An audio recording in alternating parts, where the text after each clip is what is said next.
was just your vantage point on Brandon's block, and what'd you see kind of in the open floor that made you say, like, I got to go right now and take that space? If B.I. don't get that block, we didn't have to get a three-pointer to send it in overtime or something.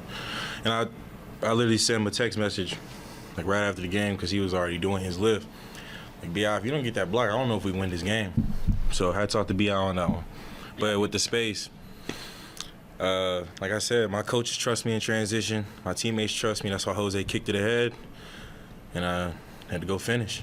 Willie mentioned to us, he was like, I had a timeout, and when I saw Zion, had the ball in transition, he's like, wasn't even thinking about taking it. I mean, were you aware of the timeout? I mean, is it just a situation where it's like, we just need a basket right now, I got to go?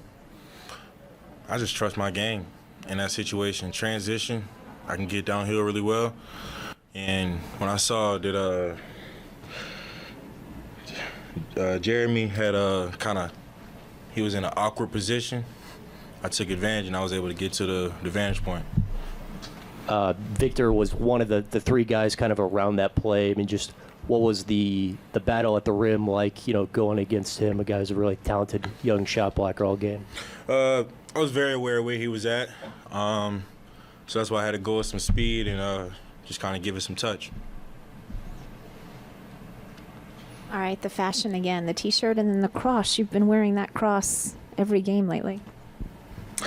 The cross for me is I only fear God. I don't fear nothing else. I only fear God. But the shirt, just repping NOLA. Got to show my appreciation to some of the legends to come through the town, so that's all this is. And big picture, you get one game at home and then you're back out on the road for the long Mardi Gras road trip. How challenging is that, or is that something you actually embrace? It sounds bad, but I mean, we in LA for what, 3-4 days. I don't think it's gonna be too bad for some of the guys, but it's a part of the game, part of the schedule, and we gotta take it game by game and try to get every win. So I think it's fair to say that you and Victor approach basketball in very different ways. The style of play, the way you just play both offense and defense.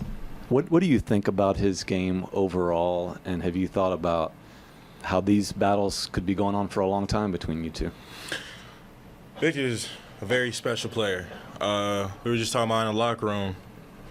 He's a dude that can get 2 or 3 Defensive Player of the Years, and also, I don't want to put no limit on it, but he can get Defensive Player of the Years and MVPs. Because we haven't seen nothing like that. We've seen things close, but not like that. I mean, he's an amazing player, and I think, especially with Pop over there, he's going to continue to develop. You said you were aware of where he was on that last play. Are you kind of looking behind you, sneaking a peek, or because he came from behind, didn't he? Oh yeah. I mean, you got to be aware of stuff like that. I mean, like I said, he got the block shot on me 2 plays before, and I thought I had the layup. So, I mean, in a situation like that, I just got to be aware of where everybody's at. All right, thanks. You guys have a great night.